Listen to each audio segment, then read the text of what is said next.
Hello student, welcome back in our new class. आज के अपना टॉपिक है यूकैरियोटिक सेल। पिछली क्लास में हमने सेल की shape, size, cell theory and prokaryotic cell के बारे में देखा था और आज हम शुरू करने जा रहे हैं यूकैरियोटिक सेल।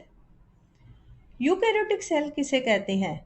ऐसी सेल्स जिनमें ट्रू न्यूक्लियस पाया जाता है यूकैरियोटिक सेल्स कहलाती हैं।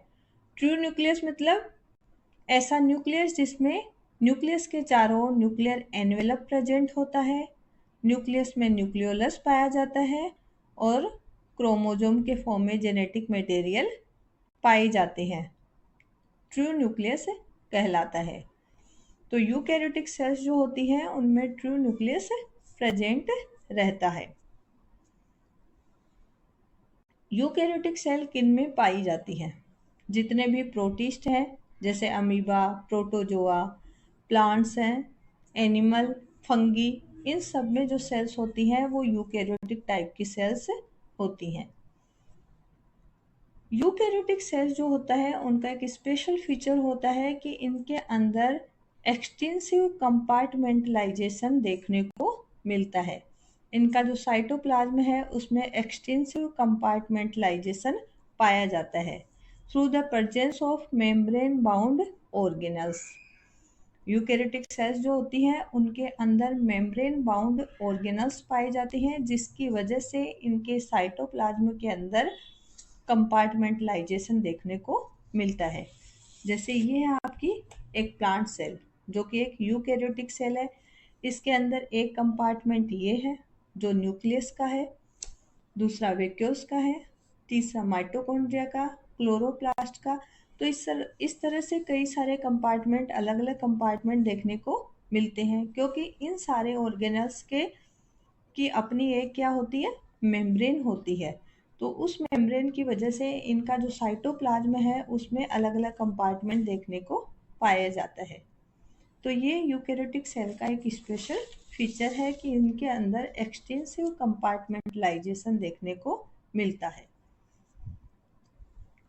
यूकैरियोटिक सेल जो होती है उनका न्यूक्लियस जो होता है वेल ऑर्गेनाइज्ड रहता है क्योंकि न्यूक्लियस के चारों ओर न्यूक्लियर एनवेलप प्रेजेंट रहता है। इनका जो जेनेटिक मटेरियल है वो क्रोमोसोम के फॉर्म में ऑर्गेनाइज्ड रहता है। यूकैरियोटिक सेल्स होती हैं वो आइडेंटिकल नहीं होती हैं, यानी यूकैरियोटिक सेल्स जो सभी यूकैरियोटिक सेल्स जो होती हैं वो सिमिलर, फंडामेंटली सिमिलर नहीं होती हैं।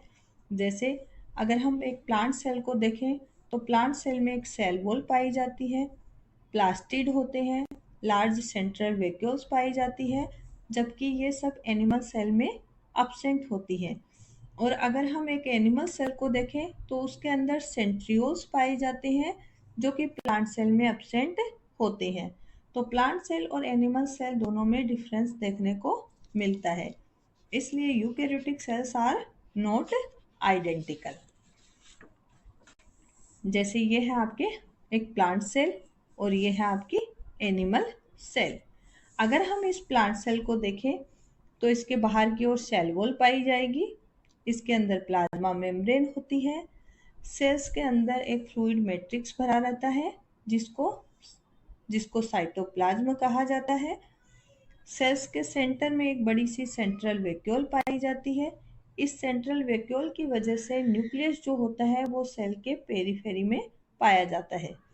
न्यूक्लियस में न्यूक्लियोलस प्रेजेंट होता है, न्यूक्लियर एनवेलप पाया जाता है, फ्लूइड मैट्रिक्स पाया जाता है जिसको न्यूक्लियोप्लाज्म कहा जाता है। न्यूक्लियस के पास एंडोप्लाज्मिक रेटिकुलम प्रेजेंट होती है जो दो तरह की होंगी, एक रफ एंडोप्लाज्मिक रेटिकुलम और दूसरी smooth endoplasmic reticulum. Rough endoplasmic reticulum की सरफेस पे राइबोसोम पाए जाते हैं जिसकी वजह से इनको रफ एंडोप्लाज्मिक रेटिकुलम कहते हैं, जबकि स्मूथ एंडोप्लाज्मिक रेटिकुलम में राइबोसोम अब्सेंट होते हैं।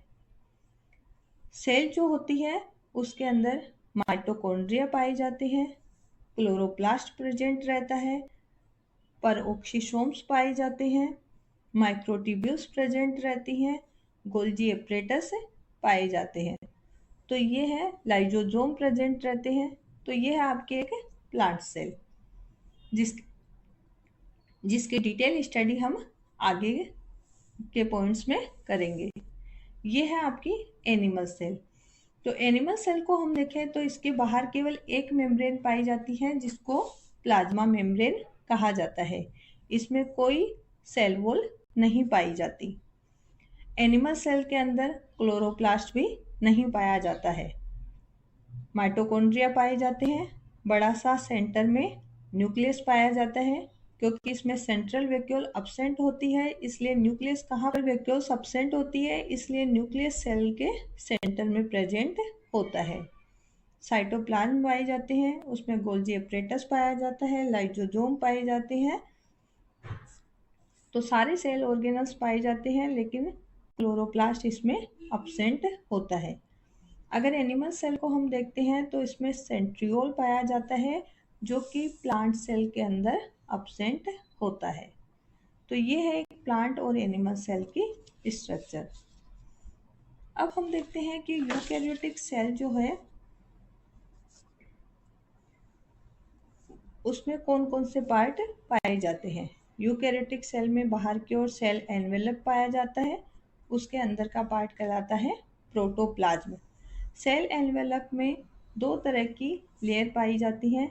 एक सेल वॉल जो केवल प्लांट सेल में पाई जाती है और एक सेल मेम्ब्रेन जो प्लांट और एनिमल सेल दोनों में प्रेजेंट होती है। प्रोटोप्लाज्म जो है वो साइटोप्लाज्म और न्यूक्लियस में डिवाइड रहता है। साइटोप्लाज्म में जो साइटोप्लाज्म है वो हाइलोप्लाज्म साइटोप्लाज्मिक ग्रेन्यूल्स में डिवाइड रहता है। साइटोप्लाज्मिक ग्रेन्यूल्स में साइटोप्लाज्मिक ऑर्गेनल्स में डिवाइड रहता है।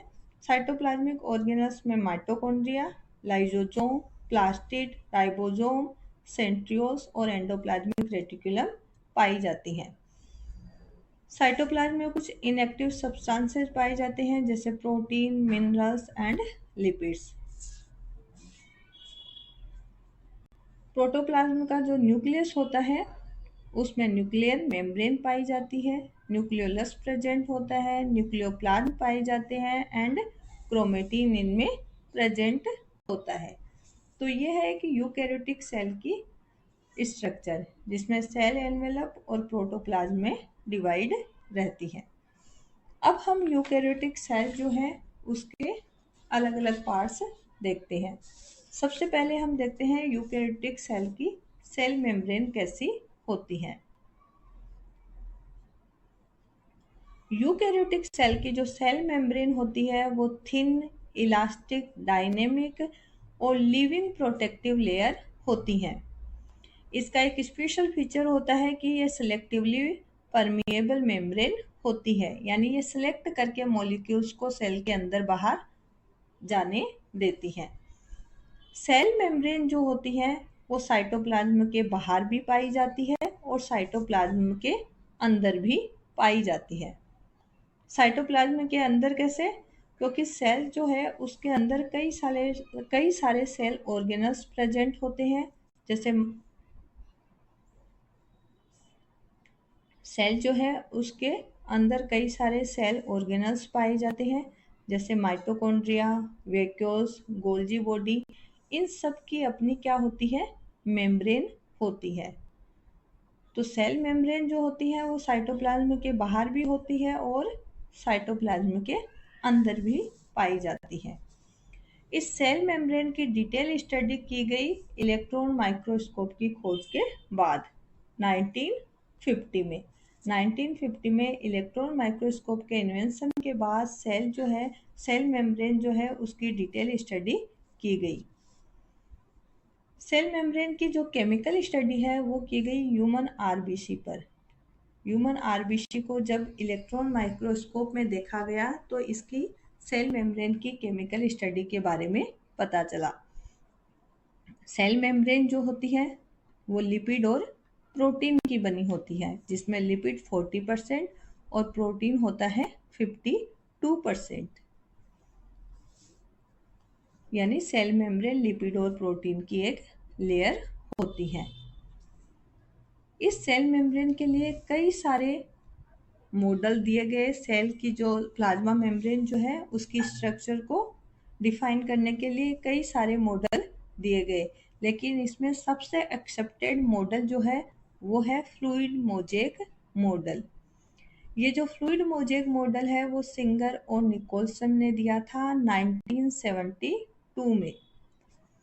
इस फ्लूइड मोज़ेक मॉडल में फ्लूइड का मीन्स होता है लिपिड, यानी लिपिड की जो नेचर होती है वो फ्लूइड टाइप की होती है, और इस लिपिड के अंदर मोज़ेक फॉर्म में प्रोटीन प्रेजेंट रहते हैं, यानी लिपिड की लेयर के अंदर प्रोटीन छिड़के हुए रहते हैं।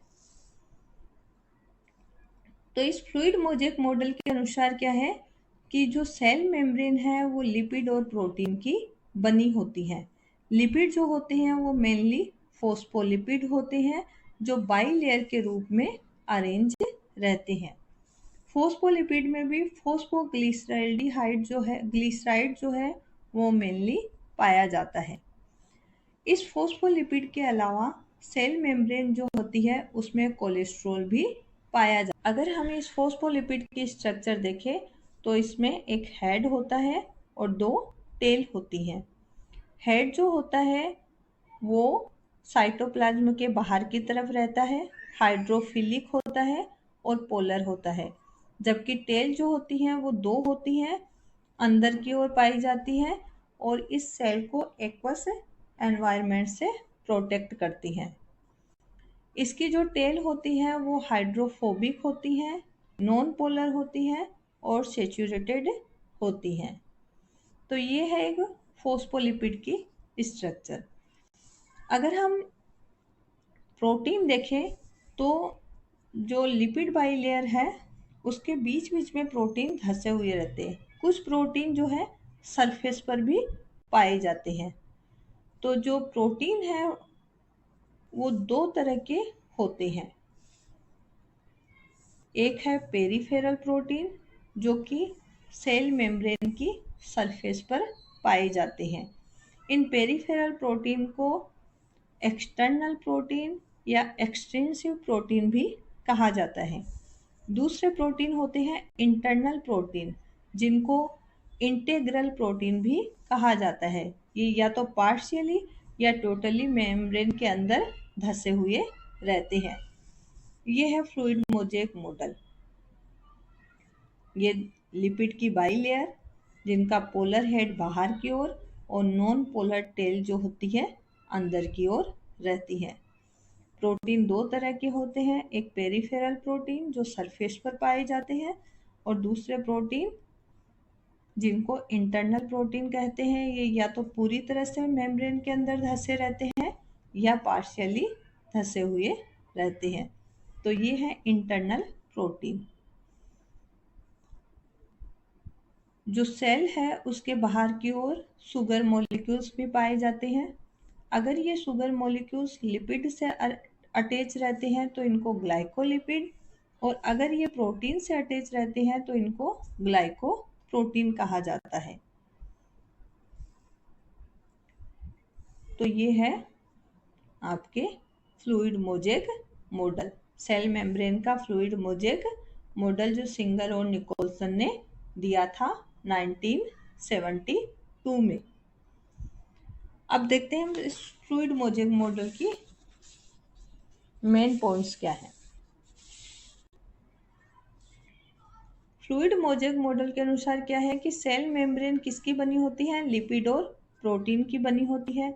लिपिड कैसे होते हैं, फॉस्फोलिपिड्स होते हैं। फॉस्फोलिपिड्स होते हैं जो बाइलेयर के रूप में अरेंज रहते हैं। लिपिड्स जो होते हैं उनका जो हेड होता है वो पोलर होता है, ये मेम्ब्रेन के बाहर की ओर रहता है, जबकि इनकी जो टेल होती हैं वो हाइड्रोफोबिक होती है, नॉन पोलर होती है और ये अंदर की ओर पाई जाती है।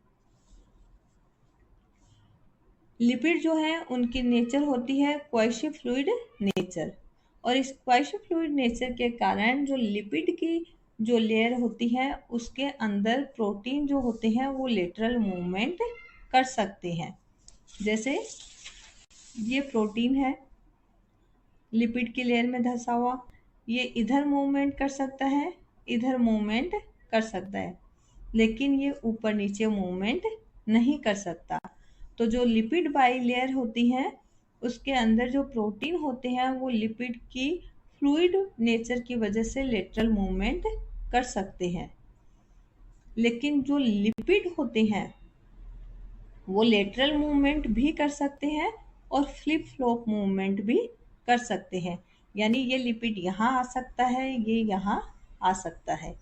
तो जो लिपिड होते हैं वो फ्लिप फ्लॉप मूवमेंट कर सकते हैं, जबकि प्रोटीन जो होते हैं वो केवल लेटरल मूवमेंट ही करते हैं।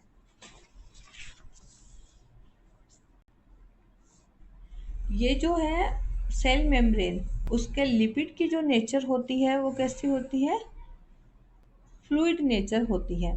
इस फ्लूइड नेचर की वजह से सेल मेम्ब्रेन जो होती है वो कई सारे फंक्शन कर सकती है, जैसे सेल ग्रोथ में हेल्प करती है, इंटरसेल्यूलर जंक्शन के फॉर्मेशन में हेल्प करती है, सिक्रेशन में, एंडोसाइटोसिस एंड सेल डिवीजन।